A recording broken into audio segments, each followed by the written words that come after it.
Hello students. तो आज quadratic equation के अंदर हम लोग आज वर्ड प्रॉब्लम करेंगे। ऑलरेडी हम लोग चैप्टर का most of the portions finish कर चुके हैं। आज वर्ड प्रॉब्लम करेंगे और हर क्वेश्चन में मैंने ऑप्शंस भी डाल दिए हैं ताकि क्वेश्चन में अगर ऑब्जेक्टिव आता है तो आपको कैसे सॉल्व करना है। और बहुत लोग सोचते हैं कि इसमें ऑब्जेक्टिव क्वेश्चन अगर पूछेगा तो सब्स्टिट्यूशन कर देंगे, है ना।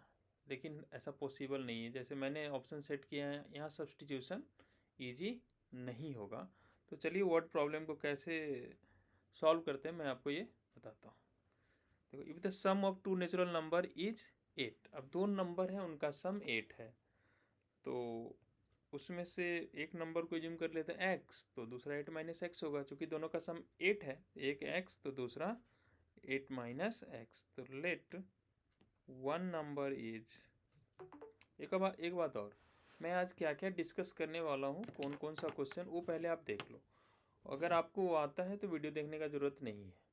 तो मैं सारा क्वेश्चन एक बार आपको दिखा देता हूँ। ये second question, third, fourth, fifth, sixth, ये 6 क्वेश्चन मैं आज डिस्कस करने वाला हूँ, ठीक है।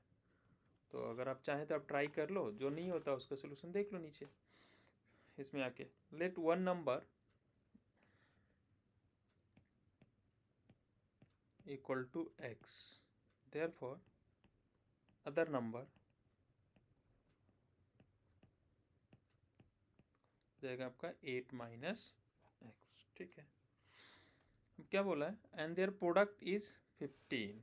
तो x इंटू 8 माइनस एक्स, दोनों का प्रोडक्ट जो है 15 है। अब इस इक्वेशन को सॉल्व कर लीजिए। तो अब तो क्या, अब एक बार इक्वेशन बन गया तो बाकी काम क्या है, क्वाड्रेटिक इक्वेशन सॉल्व करने का, जो हम लोग पहले सीख चुके हैं। तो 8x minus x square equal to 15, सबको RHS में लेके चलते हैं तो minus x square plus x square हो जाएगा, प्लस 8x माइनस 8x हो जाएगा। ऑलरेडी प्लस 15 वहाँ पे है। अब जीरो इधर LHS में लिखो या इधर लिखो, एक ही बात है। अब इसका क्या करना है, अपने को मिडल टर्म स्प्लिटिंग कर देना है। अब इसका मिडल टर्म स्प्लिटिंग कैसे करोगे, ये 3 और 5 में, -3 -5 में इसको ब्रेक कर दो, ताकि उनका प्रोडक्ट कितना हो जाएगा 15, और सम करने पे -8। तो इसको मैंने ब्रेक कर दिया। तो दो पार्ट में ब्रेक हो रहा है ना, -3 और -5। तो डायरेक्टली आप इसको लिख सकते हो x-3 into x-5 equal to 0। ये आपका आंसर हो जाएगा। अब इसको इक्वेट किया 0 से, दो नंबर का प्रोडक्ट 0 है, या तो पहला 0 है, बीच के कुछ स्टेप्स हमने गायब कर दिए चूँकि स्प्लिटिंग में मैं पढ़ा चुका हूँ इसको। और जब इसको 0 करोगे तो x-5 इक्वल टू 0, तो x इक्वल टू 5। तो अपना दो आंसर आ गया, 3 एंड 5। तो दो नंबर थे।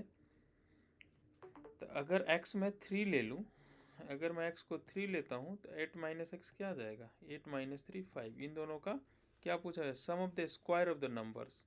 तो 3 स्क्वायर प्लस 5 स्क्वायर, तो आ जाएगा 34। So option number A is correct. मैंने यहाँ आंसर भी दे रखा है आपको, ठीक है। तो आपको समझ में आ गया होगा। सिमिलरली अगर आप x इक्वल टू 5 लेंगे तो आपको यहाँ रखेंगे तो 8 माइनस 5 क्या हो जाएगा, 3। फिर दोनों नंबर सेम आ रहे हैं, 5 एंड 3। तो आपको ये समझ में आ गया होगा। Next question, 3 consecutive natural numbers are such that, consecutive number है तो कॉन्जिक्यूटिव नंबर कैसे करते हैं, नंबर लेते हैं वैसे x+1 x+2 ले लेते हैं, लेकिन इसमें कुछ चलेगा काम क्या, square of the middle term exceeds the difference of the square of other two by 60, find the numbers। तो चलो कॉन्जिक्यूटिव नंबर्स एज्यूम कर लेते हैं, x+1 x+2। यहाँ लिख लेना आप numbers, late numbers are x+1 x+2। मैं ज़्यादा लिख नहीं रहा हूँ, ठीक है। और उसके बाद बोला है such that the square of the middle number, इसका जो मिडल नंबर x+1 है, इसका स्क्वायर जो है आपका exceeds the difference of the square of other two, इन दोनों के स्क्वायर का डिफरेंस। तो x-2 का स्क्वायर और x स्क्वायर, इन दोनों के डिफरेंस को ये एक्सीड करता है, मतलब ये ज़्यादा है, मिडल टर्म का स्क्वायर जो है बाकी दो नंबर के स्क्वायर के डिफरेंस से ज़्यादा है। कितना? 60 ज़्यादा है। तो कम कौन है? ये जो कम होता है उसमें 60 ऐड कर दो, तो अब ये ज़्यादा रहेगा नहीं। अब ये दोनों नंबर्स क्या हो जाएंगे? इक्वल। तो इसको तो मैं यहाँ से हटा देता हूँ और यहाँ रख देता हूँ इक्वल साइन। बात समझ में आया? कभी भी ऐसा रहे कि ये इसको एक्सीड करता है तो जो कमज़ोर है, जो स्मॉलर है, उधर ऐड कर दो, या जो मजबूत है उधर सब्ट्रैक्ट कर दो। अब अपने को x निकालना है, तो अब यहाँ a प्लस बी का होल स्क्वायर लगेगा। चलो लगा लेते हैं भाई। a square b square plus 2ab, यहाँ भी a प्लस बी का whole square, a square b square plus 2ab minus x square plus 60। अब इससे ये चला गया। अब देखिए एक्स स्क्वायर इधर है, इधर 2x और इधर 4x है, तो 4x को जब इधर से इधर लाएंगे तो नेगेटिव में आ जाएगा, 2x minus 4x minus 2x। अब 60 प्लस 4 कितना हो जाएगा? 64। इधर लाओगे तो 1 में से माइनस हो जाएगा, तो माइनस 63 इक्वल टू 0। ठीक है, अब इसका मिडल टर्म स्प्लिटिंग करना है, तो इसको ऐसे कर दो, -9 + 7, इन दोनों का सम कितना आ रहा है? -2 आ रहा है, और प्रोडक्ट -3 आ रहा है। तो इसको अब स्प्लिट करेंगे तो ये आपका आ जाएगा x - 9 into x + 7 equal to 0। कुछ स्टेप्स मैंने गायब कर दिए। ठीक है, तो अब इसको 0 करेंगे तो x इक्वल टू क्या आ जाएगा? 9, और x + 7 को 0 करेंगे तो x इक्वल टू -7। ये आंसर जो है आपका रिजेक्ट हो गया कि नंबर नेगेटिव नहीं हो सकता, कि नेचुरल नंबर है। ठीक है, तो x का वैल्यू आ गया 9, तो तीनों नंबर आ गए। एक x है 9, तो x + 1 कितना आ जाएगा? 9 + 1 10, और x + 2 9 + 2 11। ये तीनों नंबर आपका आ चुका है। Find the sum of the number, तो इन तीनों को सम कर लो 30। होप आपको भी क्वेश्चन समझ में आ गया होगा, इजी था। तो दो नंबर्स हमने नंबर वाले दो क्वेश्चंस कर लिए। नेक्स्ट, अब इस क्वेश्चन को मैं नहीं कर रहा हूँ, तुम्हें करना पड़ेगा, मैं थोड़ा लिख के छोड़ देता हूँ। Find the sum of square of two consecutive natural number, तो एक x और दूसरा x + 1, 421। Find the number, solve करो और तुम्हारा अंदर आंसर आ जाएगा। दोनों का प्रोडक्ट कर लेना। आगे बढ़ते हैं, आंसर लिख नीचे मार्क किया हुआ आंसर है। अब एज वाले क्वेश्चंस करते हैं। एज वाले क्वेश्चन में क्या है? The sum of the ages in year of son and his father is 35 years. अब देखो, फादर और सन के एज का सम जो है 35 ईयर, तो लेट लिख लेना तुम, let the age of the son, son का एज हम x ले लेते हैं, therefore age of the father will be equal to 35 minus x, है ना। प्रोडक्ट ऑफ देयर एजेस, इन दोनों को मल्टीप्लाई किया तो कितना आ रहा है? 150। अब इसको सॉल्व करना है तो सिंपल है, 35x minus x square equal to 150। सबको RHS में लेके चलते हैं, प्लस 150 इक्वल टू 0। इसको फैक्टराइज करना है, तो इसको फैक्टराइज करोगे, कैसे करोगे? 3 और 30 और 5 में, तो ये हो जाएगा आपको x + 30 into x + 5 equal to 0। नहीं, 30 और 5 से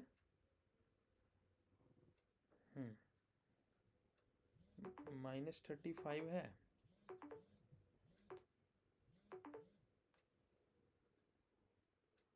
जस्ट अ मिनट,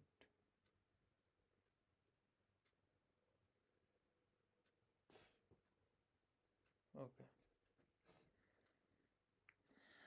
-35 + 150 है। 30 और 5 से तो वो नेगेटिव आएगा नहीं, तो कुछ और उपाय करना पड़ेगा इसका। तो माइनस का 35 कैसे आएगा? सन द सम ऑफ एजेस, ठीक है, प्रोडक्ट ऑफ देयर, ये तो सही था। ठीक है, 35x minus x square 150 plus 150, और इधर माइनस है। ठीक है,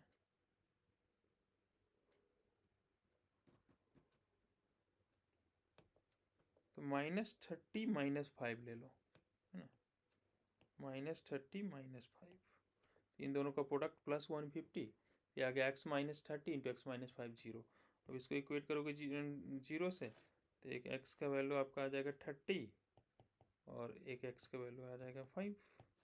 जब x का वैल्यू हम 30 लेते, सन का एज मान लो, अब when x इक्वल टू 30, तो सन का एज 30 तो ले नहीं सकते, क्योंकि अगर सन का एज 30 ले लोगे तो फादर का एज 5 ईयर्स आ जाएगा, तो ये रिजेक्ट हो जाएगा। तो x इक्वल टू 5 लेते हैं, तो फादर का एज कितना हो जाएगा 35 माइनस एक्स, तो father is 35 minus x, 35 minus 5 कितना आ गया, फादर का एज 30 ईयर्स आ गया। The difference of their age, तो डिफरेंस मतलब बड़े में से छोटे को माइनस करो, 30 और सन का एज 5, 30 माइनस 5 क्या हो जाएगा 25। Option number C correct. मेरे ख्याल से आप समझ गए होंगे, इजी क्वेश्चन भी था। In a class test the sum of the marks obtained by a student in mathematics and science is 28। तो फिर आपको लिखना है let the marks in math is x, मैं सीधा मैथ्स लिखता हूँ x, and marks in therefore marks in science। अब थोड़ा लैंग्वेज वगैरह लिखना, ठीक है, मैं नहीं लिख रहा। और दोनों का सम कितना है 28, तो 28 माइनस एक्स आ गया साइंस में, दोनों का सम 28 है। Had he got 3 marks more in mathematics, अगर मैथ्स में उसको 3 मार्क्स और आ जाते, ठीक है, x+3 हो जाता, पहले मैथ में x था, and 4 marks less in science, और साइंस में 4 मार्क्स लेस आता था, 28 माइनस एक्स में से -4 कर देते तो क्या होता, the product of the marks would have been 180। अब इन दोनों को मल्टीप्लाई कर देते तो आपका 180 आ जाता। 2 0 क्यों लिख दिया। अब देखिए आ गया x+3 into 28 minus 4, 24 minus x equal to 180। अब इसको मल्टीप्लाई करो,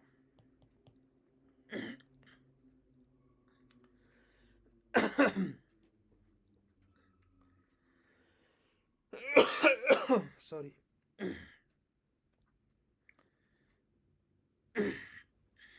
जस्ट मिनट।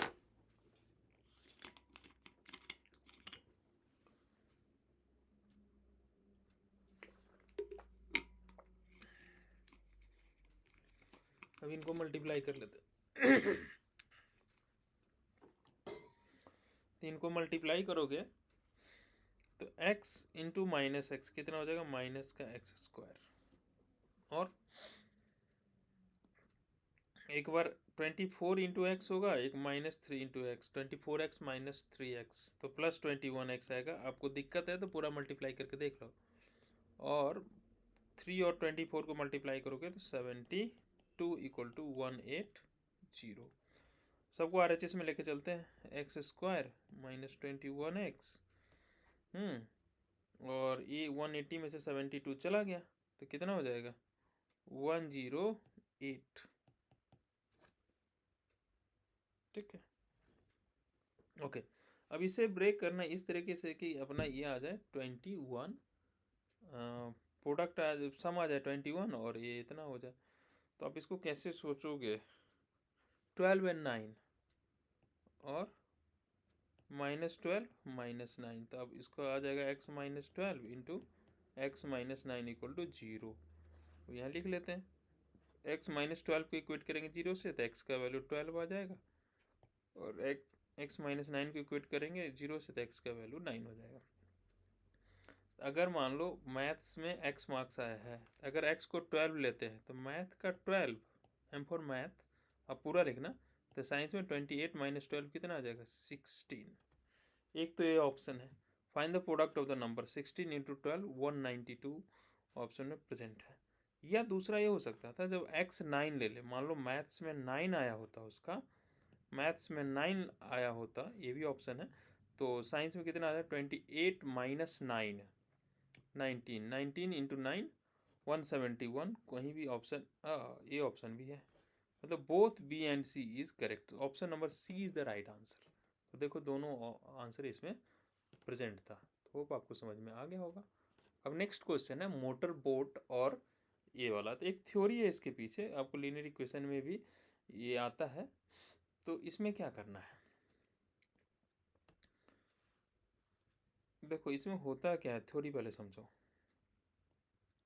ये नदी है, रिवर है, जो भी है, स्ट्रीम है, इसका कुछ वेलोसिटी होता है। इसमें नदी बह रहा है तो कुछ स्पीड होगा, ठीक है। Let this speed is y kilometre per our. आप हमेशा इसको y एज्यूम कर लीजिए। अब बोट है जो कि स्टिल वाटर, जब वाटर के अंदर कोई स्पीड नहीं है तब उसका स्पीड हम मान रहे हैं, वाटर जब रुका हुआ है तब उसका स्पीड मान रहे हैं x किलोमीटर पर आवर।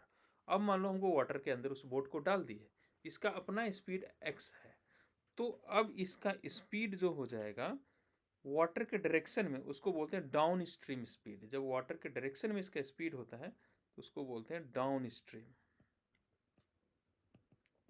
तो ये स्पीड जो हो जाएगा इसका x plus y kilometre per hour. और एक स्पीड होता है अप स्ट्रीम। तो मान लो अब बोट इधर जाने लगा, पहले इधर जा रहा था तो ये दोनों एक डायरेक्शन में था, तो वाटर इसको सपोर्ट करेगा, इसका स्पीड बढ़ के x प्लस वाई हो जाएगा। सपोज अब बोट वाटर के अपोजिट जाने लगा, तो वाटर क्या करेगा, उसको अपोज करेगा। तो पहले उसका स्पीड x था, तो वाटर का y है, तो x y दोनों एक दूसरे से सब्ट्रैक्ट होंगे और बोट का स्पीड कम होके अप स्ट्रीम, मतलब वाटर के अगेंस्ट जो स्पीड होगा इसका x minus y kilometre per hour. तो ये आपको ध्यान रखना है, जब भी बोट स्ट्रीम वाला क्वेश्चन है उसका डाउन स्ट्रीम स्पीड जो होगा वो वाटर और बोट का स्पीड ऐड कर देंगे, अप स्ट्रीम में बोट की स्पीड में से वाटर की स्पीड माइनस कर देंगे। ये फिक्स है, हर क्वेश्चन में लगेगा, बोट स्ट्रीम वाले क्वेश्चन में। अब देखो क्वेश्चन का लैंग्वेज पढ़ते हैं। A motor boat whose speed in still water is 18 kilometre per hour. मतलब हमें y दे दिया, इन्होंने x दे दिया हमें। बोट का स्पीड इन स्टिल वाटर मतलब x दे दिया हमें, तो ये जो स्पीड था x प्लस वाई, ये आपका हो जाएगा, अब हमें x दे दिया तो 18 प्लस वाई, जो हम y एज्यूम कर रहे थे speed of the, sorry x क्या है आपको ये लिखना पड़ेगा, let speed of the boat in still water is x kilometre per our and let speed of the stream is y kilometre per our. इन्होंने x हमें दे दिया है, तो ये हो जाएगा x प्लस वाई की जगह हो जाएगा 18 plus y kilometre per hour, और ये हो जाएगा 18 minus y kilometre per hour. तो पहले उन्होंने हमें x दे दिया। अब क्या है, motor boat whose speed in still water this takes 1 hour more to go 24 kilometre downstream upstream than to return downstream to the same spot. अब देखो कोई मोटर बोट है, ये यहाँ से यहाँ जाता है और सेम प्लेस पे रिटर्न आता है, लेकिन सपोज वाटर का स्पीड इधर है, वाटर मान लो मैंने उल्टा बना लिया है, सपोज ये ऐसा है, तब आपको ऐसे फिर कंफ्यूजन होने लगेगा, इसलिए दोबारा बना देते हैं इसको। सपोज ये पहले वाटर के डायरेक्शन में इधर गया और सेम प्लेस पे रिटर्न आ गया यहाँ पे, ठीक है। जब इधर से इधर ये जा रहा था तो ये डाउन स्ट्रीम में गया, और इधर से इधर ये वाटर के अगेंस्ट, वाटर तो इधर जा रहा है, जब इधर जाने में इसको कम टाइम लगेगा और वाटर के अगेंस्ट आने में सेम स्पेस पे सेम स्पॉट पे आने में उसको ज़्यादा टाइम लगेगा ना। यहाँ से यहाँ गया और फिर रिटर्न आया तो ज़्यादा टाइम, तो इसमें टाइम फॉर डाउन स्ट्रीम और टाइम फॉर अप स्ट्रीम में रिलेशन दिया है कि अप स्ट्रीम वाला जो टाइम है वो ज़्यादा है किससे, डाउन स्ट्रीम वाले टाइम से। ऑब्वियसली अप स्ट्रीम में ज़्यादा लगेगा सेम प्लेस पे, और कितना का डिफरेंस है, 1 आवर का, तो एक कम है ना, तो ये जो कम है उसमें 1 ऐड कर देते हैं। अब वो कम रहेगा नहीं, अब वो क्या हो जाएगा, इक्वल हो जाएगा। और टाइम का फॉर्मूला क्या होता है, time is distance upon speed. तो डिस्टेंस कितना दिया है, 24 किलोमीटर, ये जो जाने वो 24 किलोमीटर जाता है, और सॉरी ये इधर दिख नहीं रहा होगा आपको, ये 24 किलोमीटर इधर जाता है और 24 किलोमीटर ही रिटर्न आता है। तो टाइम टी यू को लिख देते हैं, time is distance upon speed. तो बताओ अप स्ट्रीम जाने में उसका स्पीड कितना है, अभी बात किया था कि हमेशा अप स्ट्रीम में स्पीड उसका यही होगा जो कि ये है। तो अप स्ट्रीम टाइम में अप स्ट्रीम का डिस्टेंस और डिवाइडेड बाय स्पीड किसका, उसी का अप स्ट्रीम का, कितना है 18 minus y, equal to downstream में डिस्टेंस तो सेम है, जितना डिस्टेंस गया है उतना ही लौट के आया है, तो डिस्टेंस ही होगा, स्पीड क्या डाउन स्ट्रीम का, ये एक्स प्लस वाई मतलब 18 प्लस वाई प्लस 1, ये मेरा इक्वेशन बन गया। अब इसे सॉल्व करना है, तो चलो सॉल्व कर लेते हैं। तो एक पेज ऐड कर लेते हैं, 24 डिवाइडेड बाई 18 माइनस वाई, हाँ, equal to 24 divided by 18 plus y plus 1। अब सबको एक तरफ लेके आ जाते हैं, तो 24 divided by 18 minus y minus 24 divided by 18 plus y equal to 1। Common ले लेते हैं 24, हाँ, तो 1 by 18 minus y minus 1 by 18 plus y equal to 1। इन दोनों का LCM 18 minus y into 18 plus y, 18 plus y इधर आ गया और 18 माइनस वाई माइनस में आ जाएगा, तो minus 18 plus y equal to 1, ये दोनों कैंसिल आउट हो गया। अब आगे ऊपर आ गया 24 into 2y divided by a minus b into a plus b, a square minus b square, 18 का स्क्वायर क्या हो जाएगा 324 minus y square equal to 1, cross multiply, तो ये आ जाएगा 48y equal to 324 minus y square. अब सबको LHS में ले आते हैं, y square minus plus 48y minus 324 equal to 0। अब हमें इसे दो पार्ट में ब्रेक करना है, इस तरीके से कि उसका सम आ जाए 48, ठीक है। तो कैसे ब्रेक करें भाई, वैसे तो कुछ दिख नहीं रहा है, चलो इसको पूरा फैक्टराइज करके देखते हैं। वैसे 324 है ना,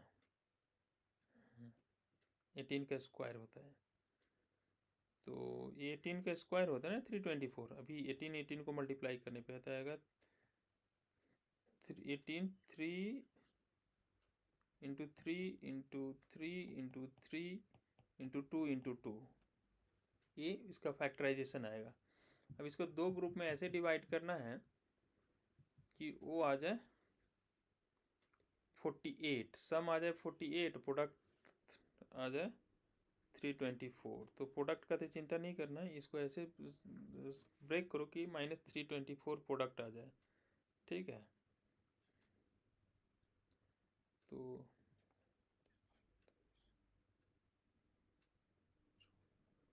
तो क्या करते हैं, इनको एक साथ ले लेते हैं, ये कितना हो जाएगा 3 इंटू 3 इंटू 2 इंटू 2 54, और इसमें से 54 में से अगर आप 9 हटा लेंगे 45 हो जाएगा, नहीं,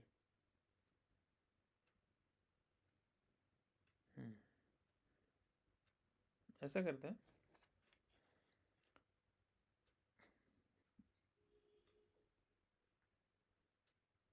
ये 3 3 को ले लेते एक साथ और 1 2 को, 3 इंटू 3 इंटू 3 इंटू 2 कितना हो जाएगा 3 3 और एक 2 को साथ ले लो, मतलब 3 इंटू 3 इंटू 3 इंटू 2 को एक साथ ले लो, और बच गया क्या, एक 3 और एक 2 बच गया, इसको नेगेटिव ले लेते, इसको पॉजिटिव, ये कितना आ रहा है 54 और ये कितना आ रहा है 6, 54 माइनस 6 इज प्लस, तो या इसको ब्रेक करेंगे प्लस 54 और माइनस 6 में, तो अब इसका ब्रेकिंग हो जाएगा y plus 54 and y minus 6 equal to 0। अब इसको इक्वेट करोगे 0 से, तो y का वैल्यू आ जाएगा माइनस 54, जो कि रिजेक्ट हो जाएगा, स्पीड नेगेटिव हो नहीं सकता, और इसको 0 करेंगे तो y इक्वल टू 6, तो ये आपका स्पीड आ गया किसका, स्ट्रीम का। हाँ, तो क्या पूछा था क्वेश्चन में, find the speed of the stream, option number A हो गया आपका speed of the stream. Hope आप समझ गए होंगे। वैसे ऑब्जेक्टिव था तो इसको जल्दी कर सकते थे, कैसे कर सकते थे जल्दी भाई, कि ऑप्शन ट्राई कर लेते हैं। मान लो फर्स्ट ऑप्शन लेके ट्राई करते हैं, मान लो फर्स्ट ऑप्शन करेक्ट है, हमें नहीं पता अभी शुरू में ही। तो speed of the boat which speed in still water is 18 kilometre per our and takes 1 hour more to go। मान लो 6 करेक्ट होता, ठीक है 6 करेक्ट होता तो 18 किलोमीटर उसका स्पीड है, किसका, वाटर का, और 6 हो गया स्ट्रीम का। तो इसका डाउनवर्ड स्ट्रीम कितना हो जाता, डाउन स्ट्रीम स्पीड कितना होता है, 18 + 6 24। तो 24 किलोमीटर जाने में इसको 1 आवर लगता। लेकिन अगर सपोज अगर 18 इसका स्पीड है और 6 स्ट्रीम का स्पीड है, तो जब अप स्ट्रीम जाता तो स्ट्रीम इसका अपोज करता, तो 18 में से 6 माइनस कर देते, समझ रहे हो, 18 में से 6 माइनस कर देते। जो यहाँ 18 + y है और 18 - y है, तो इसमें y का वैल्यू 6 रखा, तो एक आ रहा है 24 और 18 - 6 कितना आ रहा है 12। तो 24 किलोमीटर पर अगर आर इसका डाउन स्ट्रीम स्पीड है, तो इसको जाने में कितना टाइम लगेगा, 24 किलोमीटर, क्वेश्चन में जो गिवन है 1 आवर, और ये आ जाता है 12। तो 12 किलोमीटर पर आर के कैलकुलेशन से 24 किलोमीटर जाने में कितना टाइम लगता है, 2 आवर। तो एक 1 आवर का डिफरेंस आ रहा है जो कि यहाँ गिवन है, तो फर्स्ट ऑप्शन टिक कर देते हैं। अगर ऑब्जेक्टिव है और इस तरह का ऑप्शन है तो डायरेक्टली टिक करो। लेकिन वो ऑप्शन ऐसा बना देंगे कि आप डायरेक्टली टिक नहीं कर पाएंगे। वो बोलेंगे find the speed of the, वो बोलेंगे फाइंड, लिख देंगे what is the difference between the speed of the stream and speed of the boat in still water, कुछ ऐसा लिख देंगे जो डायरेक्टली आपको ऑप्शन में दिखेगा नहीं, तो सब्स्टिट्यूशन चलने का कम चांसेस होता है। तो ये आपका 6 क्वेश्चंस था। नेक्स्ट वीडियो में फिर हम 6 क्वेश्चंस करेंगे। इस तरह से सारे वैरायटी हम इसमें कवर करने वाले। होप आप आज का सेशन आपने एंजॉय किया होगा। चलिए यहाँ स्टॉप करते हैं।